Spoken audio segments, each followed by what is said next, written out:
അന്ന് എപ്പോഴോ ദൂരെ നിന്ന് അവ്യക്തമായി ആ മുഖം കണ്ടത് മാത്രമേ തൻ്റെ ഓർമ്മയിൽ അമ്മയെക്കുറിച്ച് ഉള്ളൂ എന്ന് 80-ാം വയസ്സിൽ മാധ്യമങ്ങളോട് തുറന്നു പറയുമ്പോഴും ആ കണ്ണുകൾ ഈറനണിഞ്ഞിരുന്നു. പാരമ്പര്യ ദൈവങ്ങളോടെല്ലാം അന്ന് ബാലനായിരുന്ന അച്യുതാനന്ദൻ മുട്ടിപ്പായി കേണപേക്ഷിച്ചിട്ടും തൻ്റെ അമ്മയെ അവർ തന്നില്ല. 11-ാം വയസ്സിൽ അച്ഛനും കൂടി നഷ്ടപ്പെട്ടതോടെ ഒരു കുഞ്ഞിന് അർഹതപ്പെട്ട സ്നേഹവാത്സല്യങ്ങളും പരിലാളനകളും പ്രാർത്ഥിച്ചിട്ടും യാചിച്ചിട്ടും നൽകാതിരുന്ന ക്രൂര ദൈവങ്ങളെ VS എന്നേക്കുമായി ഉപേക്ഷിച്ചു. പതിയാൻകുളങ്ങരയിലെയും കളർകോട്ടയം സ്കൂളുകളിലായിട്ടാണ് VSന്റെ പ്രാഥമിക വിദ്യാഭ്യാസം നടക്കുന്നത്.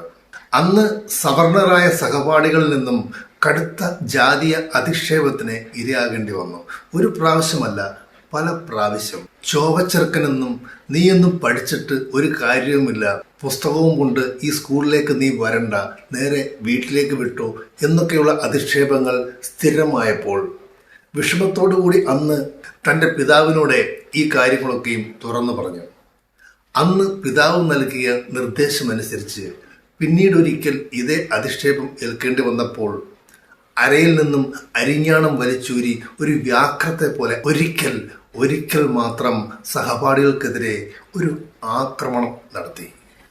പിന്നീടൊരിക്കലും ആ സ്കൂളിൽ സവർണ ജാതിപരന്മാരായ സഹപാഠികളുടെ അധിക്ഷേപം ഏൽക്കേണ്ടി വന്നിട്ടില്ല. എന്നാൽ അത് വരാനിരിക്കുന്ന അത്യുഗ്ര പോരാട്ടങ്ങളുടെ ഒരു തുടക്കം മാത്രമായിരുന്നു. 11-ാം വയസ്സിൽ അച്ഛനും കൂടി നഷ്ടപ്പെട്ടതോടെ വിദ്യാഭ്യാസം VSനെ ഒരു സമസ്യയായി മാറുന്നു. ആഗ്രഹവും കഴിവും ഉണ്ടായിട്ടും മുമ്പോട്ട് പഠിക്കുവാൻ കഴിയാതെ പാതി വഴിയിൽ പഠനം നിർത്തി ജ്യേഷ്ഠന്റെ സംരക്ഷണയിൽ കഴിയേണ്ടതായി വരുന്നു.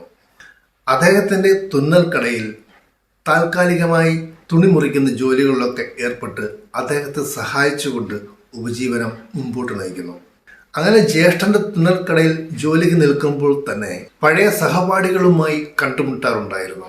അവർ തമ്മിൽ സാമൂഹികവും രാഷ്ട്രീയവുമായ പല കാര്യങ്ങളും ആ പ്രായത്തിലെ പരസ്പരം ചർച്ച ചെയ്യാറുണ്ടായിരുന്നു. ആ കൂട്ടുകാരിൽ പലരും ചില ഫാക്ടറികളിലൊക്കെ ജോലിക്കാരായി മാറിക്കഴിഞ്ഞിരുന്നു. അങ്ങനെ തൊഴിലാളികളും കർഷകരും അതിക്രൂരമായി ചൂഷണം ചെയ്യപ്പെടുന്നത് കണ്ടും അറിഞ്ഞും VSും കൂട്ടുകാരും മാനസികമായി ഒരു വിപ്ലവത്തിന് അന്നേ തയ്യാറെടുത്തിരുന്നു. പിന്നീട് ആസ്പിൻവാൾ എന്ന കയർ ഫാക്ടറിയിൽ VS ജോലിക്കായി പ്രവേശിക്കുന്നു.